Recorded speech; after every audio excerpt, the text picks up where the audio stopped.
Younger viewers from the late 1990s and early 2000s are more aware of shows like Little Bear and Dora the Explorer and Blue's Clues and whatnot, and around 2002, Max and Ruby premiered, and as of 2013, it still seems to pop up on the Nickelodeon schedule. And if you are a 6-year-old kid with nothing better to do with their time, you've probably seen every episode by now.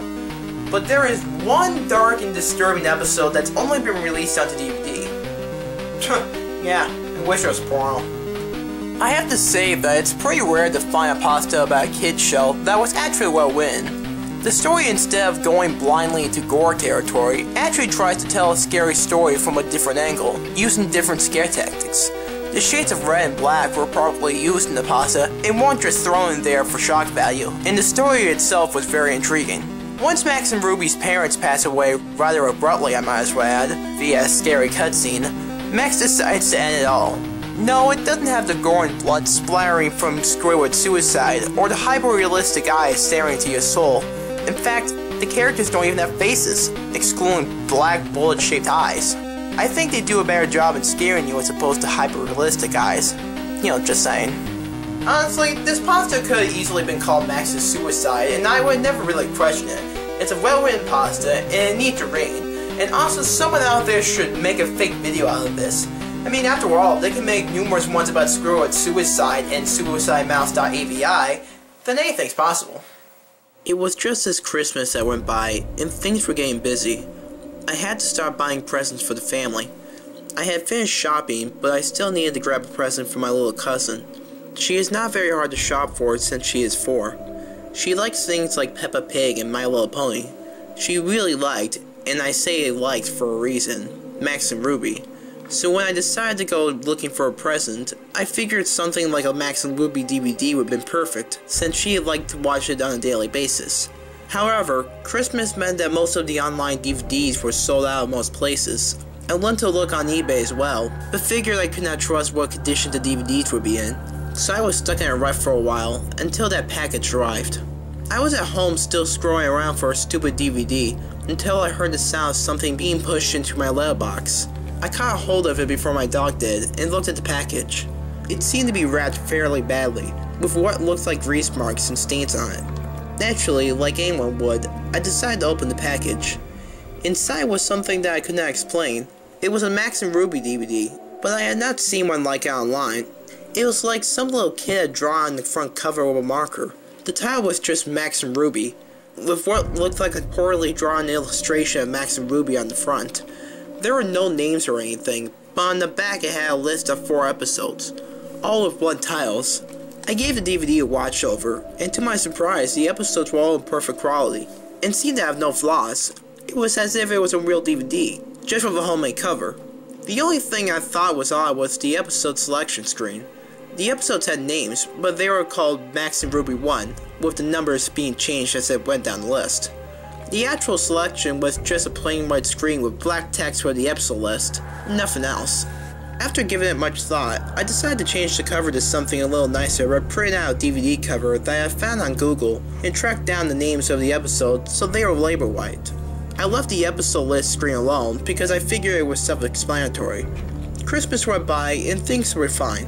I gave my little cousin her DVD and she was happy with it through Christmas, but that was only because she had not watched it yet. On Boxing Day, the family had gone out for a meal and left me to babysit my cousin. I was not too bothered about being left at home. I figured now was a good time to put on the DVD for her. I had put the DVD in and let it play while I was in the kitchen eating my dinner. From what I could hear, she watched episodes 1 to 3 so far. I was just about to finish off my noodles when I heard my cousin screaming from the other room. Dropping everything, I ran into the living room and saw my cousin curled up on the floor screaming. I had looked up at the TV and felt my heart in my throat. What I caught a glimpse of was the most disturbing thing I have ever seen. It was what appeared to be a frame of Max and Ruby standing next to each other in complete darkness, but what made it so horrible was the lack of faces. They had lost their noses and mouths, and their eyes were replaced with big hollow holes. The colors were a disgusting blood red, and there was faint static in the background. The sound was replaced with what sounded like the Max and Ruby theme playing backwards, with a faint sound of static in the mix of it all. It had to be the most disturbing thing I've ever seen, and it must have been on the screen for at least 20 seconds before the screen went black and the DVD turned off. which alone was weird because DVDs do not usually turn off by themselves. I was able to calm my cousin down, telling her it was not real and that she had just had a nightmare as she had fallen asleep in front of the DVD. However, I knew in my mind it was completely real. My parents had rung me up and told me they were going to be out at night, so this was going to be the best opportunity to look at the DVD more closely. I did not mention it to them, and as soon as they hung up, I grabbed the DVD and stuck it on my laptop. As soon as it loaded, I noticed that episode 0004 had now been replaced with RIP Mommy and Daddy, which sent a deep chill down my back. Since my cousin was now asleep, I kept the sound on him low and proceeded with the episode. Normally an episode Max and Ruby would have 3 short stories, but this episode only had 1. It started off quite lighthearted. Max and Ruby were playing tag in the garden, and their parents were on the porch watching them play. However, something was off. The sound was playing in reverse, and the parents' faces were that of sadness. It panned to the mother and father in a voice of deep sorrow. The father spoke, "It's such a shame," he sighed. It then cut short to the sound of static and a large scream, followed by the sound of 2 people choking. The sounds were so realistic it almost made me physically sick. The scene then switched to Max and Ruby, standing in front of what looked like a gravestone labeled RIP Mommy and Daddy. The 2 of them had no faces. At this point there was also no sound, apart from faint static. This scene remained on the screen for about a minute and a half, before it cut away into black. It then changed the scene again, now showing Max and Ruby sitting in Ruby's room. Both of them were sobbing. The sobs were so realistic and heart-wrenching that it sounded like it was taken from a real person mourning. What happened next was the most disgusting, yet saddest thing I've ever witnessed. The scene had changed to Max sitting in his room. He was standing on a chair with a noose hanging from the ceiling. He had brought it to his neck. The scene faded to black and the static got louder. Almost instantly, it cut to Ruby walking in on her brother. She let out a gut-twisting scream. The camera was panning on her face as the sound of the chair being kicked and the same choking from before began to play. The picture of Ruby's face stayed on the screen for a good 5 minutes. This time, her face had returned as the same gaping holes. And as before, there were no other facial features. The static slowly grew louder and drowned out the sound of her cries. This scene cut to black with the loud static. When the scream returned, Ruby was sitting now on her own in the garden by 2 gravestones.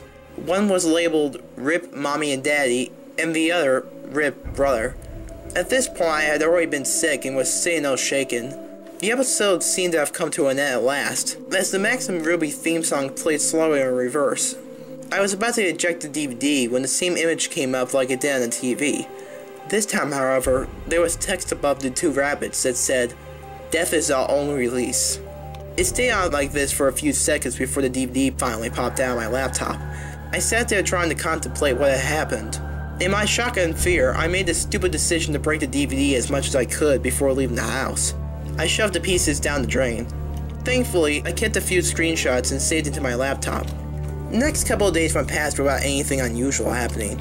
I had a few nightmares about the DVD, but luckily that was all. My cousin had gone back home along with the rest of the family. It was a late night and my parents had gone out for dinner, leaving me to watch TV. I heard what sounded like someone posting something through the door. At this point, the DVD had left my mind since I had not told anyone about it. However, it all came flowing back when I looked down at the letter in front of me. It was just messily folded up and it read, "Death is our only release."